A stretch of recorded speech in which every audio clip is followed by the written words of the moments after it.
nous ont appelés à retourner vers le vrai delluwaat ci sunna teguwaat ci alquran. C'est que lii mooy l'unique solution bu am ñëpp ils ont appelé ci biir lii leneen lépp nag ay njunux la ak ay ñal la waaye du yoon waaw ñuy wax ñal loolu ay ñal la waaye du yoon. Donc aujourd'hui il y a un modèle politique bu ñu islam jox dans un système de gouvernance bi xam ne qui corrige sax les failles de cette fausse démocratie là parce que cette démocratie là arnaque la, c'est une arnaque. Il n'y a pas de démocratie. Nous sommes pris en otage par une petite communauté. lii moom maa ngi ci waajal benn bind naa gars yi nag saa bëgg na bind trop wallaay c'est vrai nag damay bind rek nag bind rek laa nekk benn téere ma tuddee la fin des états, la disparition des peuples, donc la boog des nations. Donc bi nga xam ne je fais une étude critique de la crise de pouvoir ak fi ñu jëm ndax monde bi ñu jëm wax dëgg yàlla la gouvernance dafa na extraordinaire et déjà chaotique sax déjà. Donc macha allah donc pour dire que rek yàlla jox nañu un modèle politique bu ñu war a doxalee bi nga xam ne moo gën a maandu te moo gën a jub te neexalul kenn te nekkul à l'avantage d'une communauté ou d'une fraction de communauté ou d'une frange de la communauté au détriment des autres. Non, yàlla il est juste, daf ñu woo ci justice muy benn. yàlla jox nañu un modèle économique qui est juste, qui est équitable, qui est sain, qui n'est pas basé sur l'usure, qui n'est pas basé sur le vol. ndax dafa am leen li nga xam ne lekkante la yàquluuna amwaala naas bil baatili di nekk di lekk les biens des gens mais dans le faux. Donc yàlla daf ñu tere al baatil boobu daf ñu tere al riba daf ñu tere le vol, beaucoup de choses yoo xam ne moo caractérise le système actuel bu gouverner adduna bi. yàlla ñun woo daf ñu woo ci lu stable, ci lu baax, ci lu jub te lu maandu. Donc il y a une réalité économique bi nga xam ne aujourd'hui on l'a ignoré. ñetteel ba il y a une réalité judiciaire bi nga xam ne acte bi nga xam moom la yàlla andi tamit te mooy charia. lii mooy wax lii yëpp soo ko boolee mooy charia ndax baatu charia baat bi rek mooy yoon. Ça signifie le chemin, n'est-ce pas, mooy la ruelle. Donc lii yëpp la réalité politique, économique, sociale, culturelle, judiciaire, diplomatique, scientifique lépp mooy yoon bi yàlla ban yoon lañu jox. ndax ginnaaw yoonam bi dafa am ñenn ñu taxaw ne noo yàlla maanduwul ñoo gën a maandu yoonam bi baaxul dañ koy teg fële andi si yoonu bopp. waaw ñu gars yi ñoom Rousseau ñoom Diderot ñoom Montesquieu tous ces nit là ñoom Karl Marx ñoom ñii ñëpp ku nekk dafa am xalaatam ci naka ñu war a doxalee àdduna bi xalaatam la mais moom la concerné kooku gënuñu ba ñuy imposer gis-gisam te ñun bu ñu ñàkkee fayda sax di topp ñoom seen ay wax seen i xalaat bàyyi sax ñun sax ñu xam ñu war a xalaat suñu bopp sax waxuma sax waxu léegi topp même bu ñu bañee topp yàlla mais nañ topp suñu bopp sax kon léegi à la limite mais nañ bàyyi toppandoo ñeen ñi xam ne bokkuñu réalité bokkuñu dëkk bokkuñu jamono bokkuñu gis-gis bokkuñu taxawaay. Donc la solution elle est unique. La solution boobu à la kulli haal on va y aller man gëm naa ne on va y aller de xam naa ni fa lañ jëm ci ndax li nekk di xew ci àdduna bi yàlla il a son armée waajal na déjà ay soldats am dafa agrégé gu soldats yooyu rek pour opérer la révolution sous la bannière du Mahdi. waaye mbir yaa ngi wàcc te mbir yaa ngi xeeñ partout mbir yaa ngi xeeñ damay joxe misaal bu ndaw rek xoolal fii si continent africain bi. Il y a des choses inédites, des choses inédites, excusez-moi plutôt, il y a mu ngi nekk di xew suñu ay bët ñu koy xool. Nous sommes là actuellement di gis ay chefs d'État yoo xam ne leen jàpp leen tëj ay chefs d'État yu ñuy àtte ba ci Mauritanie bii tout proche chef d'État bi ñu ko accusé war ko àtte. Donc il y a des condamnations yu commencé am ay chefs d'État yoo xam ne leen di jàpp li amul woon. Le pouvoir commence à changer maa ngi gis. Un docteur Babacar Diop jàmbaar nag wax dëgg yàlla jàmbaar la góorgóorlu la mais ma gis muy wax benn wax bi xam ne dama réer dama nekkoon kii peut-être comprendre bu baax la moo xew il parle de la gauche ak comment rassembler la grande gauche mais les clivages dans le monde dans lequel nous sommes et fi ñu nar a dem ce ne sont plus des clivages gauche-droite. Les clivages gauche-droite ont disparu donc ce n'est plus la réalité du moment. Aujourd'hui il y a des courants mondialistes qui sont dans les pays qui voient mondialement, qui sont dans les agendas internationaux, pour inscrire dans le supranationalisme ils veulent résister, c'est des patriotes qui veulent se soustraire, se défaire de cette gouvernance mondialisée ou de ce supranationalisme organisé qui est une conséquence de ce libéralisme fou ou de ce mondialisme bien qui n'est que bon sionisme moo ko jur le mondialisme ben jeexital la ben bourgeois la c'est ñuy woowee le sionisme donc lii Pierre Hillard dafa ci ay liggéey yu am solo sionisme et mondialisme di war a lu mu doxee macha allah mais donc aujourd'hui dans le monde dafa fi am ñi nga xam ne ñoom ils sont prêts à inscrire seen dëkk dans l'agenda international ñu ngi wut ay partenaires ci biti dañoo nar a dugal ci ay organisations yu mag yi nga xam ne ñooy doxal àdduna yi aujourd'hui dëkk bu nekk dëkk yi ils sont plus libres on va voler la souveraineté de tous les pays moom laay woowee la fuite de la souveraineté vers le haut donc c'est des organismes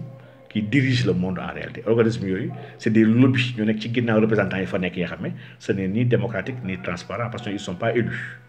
ils n'ont aucun mandat des peuples c'est eux qui sont censés légiférer normer harmoniser à travers des directives des recommandations des recommandations des règlements des décisions extra yi di ko impacter dëkk yi di ko appliquer dans tous les domaines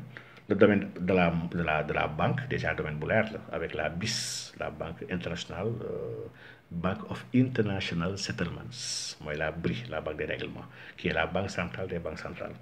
ratio yi ngay dégg ay ratio Cook ak ratio McDonald tous ces ratios problème au crédit ak monnaie banque yi mais c'est la BRI qui décide et la BRI elle est privée la BRI n'a aucun mandat des peuples ñu jox ñu ko mandat ni moom BRI c'est des banques centrales aussi bëri elles sont privées je prends l'exemple de la Fed est privée américains yi moomuñu ko elle est privée donc il y a beaucoup de banques centrales qui sont privées ñoo moom la BRI c'est eux qui font les règles di ko jox dëkk yëpp di koy appliquer c'est la même chose en matière de télécom il y a une internationale IUT yoo xam ne vraiment qui va légiférer et régler tout ce qui est télécom il y a l'IATA qui va gérer l'aviation on va fragmenter tout lépp ci àdduna bi leen lu nekk am kenn koy diriger kooku koy doxal kooku mooy joxe ay ndogal àdduna yëpp di ko jëfe maanaam les présidents dans les pays sax amatuñu benn pouvoir la souveraineté question la bu ñu war a interroger dans ce 21e siècle là loolu peut-être naa si ñëwaat ci ay waxtaan yu gën a yaatu mais il n'est plus question de gauche de droite wala de milieu wala de centriste yooyu noonu dafa xewi des partis politiques sax aujourd'hui il va y avoir un renouvellement des acteurs politiques autres que des partis politiques le parti sax n'est plus la meilleure expression dans le 21e siècle d'une organisation politique donc lii tamit yeneen peut-être yeneen débat la yoo xam ne mooy loolu donc mais macha allah mais gars yi dafa mel ni ñu ngi nodd de maa ngi fii ñu ngi dégg nodd yi yàgg na trop on a fait presque 2 heures de temps donc nañ ko pause ba semaine bi ñu yeggaliwaat encore parce que foog naa foog mu am benn 3e incha allah comme ça ñu soog a yeggaliwaat encore pourtant li ñu wax yëpp pourtant ci aaxiru zaman la bokk donc pour ñu soog a dem dellu ji si suñu yeneen débat yi si yeneen live yi incha allah rabbi donc sànq nag li ma wax sànq ci wàllu jëmm yi ci suufiyanke yi en tout cas booy demee seet dans la tradition sax égyptienne ancienne te gis nañu tamit ils avaient vu qu'il y a des compartiments de l'être il y avait une fragmentation de l'être ils avaient identifié le jet ce qu'on appelle le jet identifié le ka le ba ak le chut ils avaient identifié le akh le ab le sechem le ren ak le sax donc lii c'est des identifications yoo xam ne yu leer la yoo xam ne ñoom ils avaient une vision mystique et spirituelle de l'être donc lu jar a bàyyi xel la et cette même chose là était aussi chez les hindous donc les hindous avaient ce qu'on appelle l'anamaya kosha ñu wax anamaya kosha la pranamaya kosha ba tey la manonaya kosha la vijnanamaya kosha lii yëpp ba tey c'est des partiments de ñii ils sont très en avance sur lépp luy comprendre doomu aadama ak doomu aadama di doxee ak la constitution mystico-spirituelle donc voilà la anandamaya kosha ak ce qu'on appelle atman ñu wax l'atman moom ñuy dox ci wàllu ñu ta sax les chakras ñoom xam nañ la mooy atman donc pour dire que les peuples dans leur ensemble et foofu laay revenir si lu Moustapha Niang donc avec la ressemblance entre l'allégorie de la caverne de Platon et la surtout Kaf c'est différent ñaari mbir yi ça dit des choses différentes la café c'est une allégorie bi nga xam ne que la personne a waxtaane di expliquer pour expliquer comment a-t-on un rapport avec la réalité le monde de la puissance et le monde des actes la réalité qu'est-ce que la réalité qu'est-ce que l'utopie que concevons-nous comme réalité qu'il était dans une démarche de recherche de la vérité wax dëgg yàlla allégorie bi elle est très bonne elle est excellente mais nag CAF c'est pas une allégorie CAF il n'est pas question d'allégorie c'est une réalité ba instant ma wax dafa am ay kuhuuf on a des il y a des cavernes yi nga xam ne voilà où le temps moo tax sànq ma wax na la sànq dajal le premier jour bi 1 an la deuxième jour bi 1 mois la troisième jour bi 1 semaine la li on doit le comprendre par rapport à ces cavernes tu sais là la caverne même xale yi ñoom dañoo toog benn fan ci biir caverne bi équivalent su 309 ans ci biti caverne boobu elle n'était pas sur terre donc elle n'était pas sur terre donc coow li mooy comprendre déjà moo tax may tan suñu réalité du tasawuf ñun dans le tasawuf pratique bi lu nekk macha allah baax na daal baax na ñu si waxtaan mais caverne bi nga wax nii ñuy wax alxaar mooy la grotte et la caverne peut-être nañ ci gën a leeral incha allah si prochain live so incha allah su ñu amee temps ñu gën ci yaatal donc mais nañ jàpp rek ni les mêmes histoires concernant des prophètes les mêmes histoires ont été redites par tout le monde ça ne suffit pas qu'il y a eu des plagiats parce que dama gis ay éditions yoo jàpp ne jullit yi on a plagié le judaïsme le christianisme par rapport à des histoires surtout par rapport ak Ashabu Kahf ce qui est totalement faux il n'y a pas eu de plagiat il y a eu des prophètes qui sont descendus et qui émanent d'un seul créateur donc un seul créateur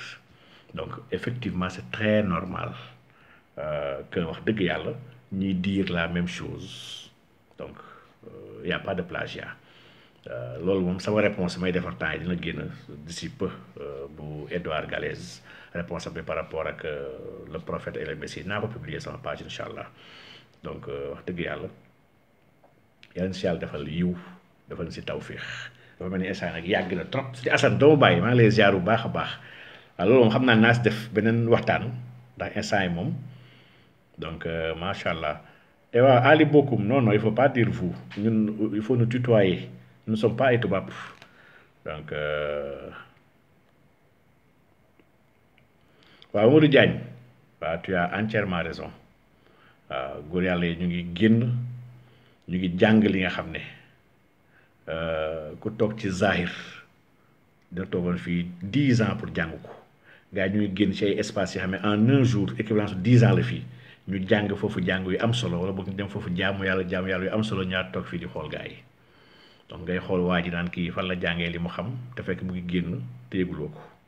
di jaamu yàlla yu am solo parce que loolu mooy le sens sax en réalité mooy mën a egg ci sa diggante ak sa borom gën ko mën a ñoŋal gën ko sellal gën ko rataxal te gën ko rafetal li mooy le sens li mooy le but ultime d'une quête spirituelle quel que soit nag fu nit ki mën a jaar maanaam yoon bu mu mënti jaaree yoon bi c'est vraiment ce n'est pas important yoon bi c'est juste benn outil la yoon bi amul solo fu mu war a jëm fi mu yegg foofu am solo donc foofu am solo mais macha allah et le Doumbouya Brown kii moom le grand Doumbouya ki sama turandoo Doumbouya maa ngi lay ziar bu baax a baax un grand patriote ngi nii ku bëgg réewam jàmbaar dëgg nag donc macha allah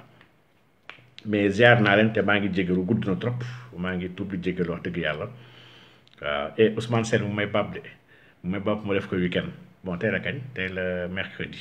bon je vais voir incha allah dinaa xool on va le faire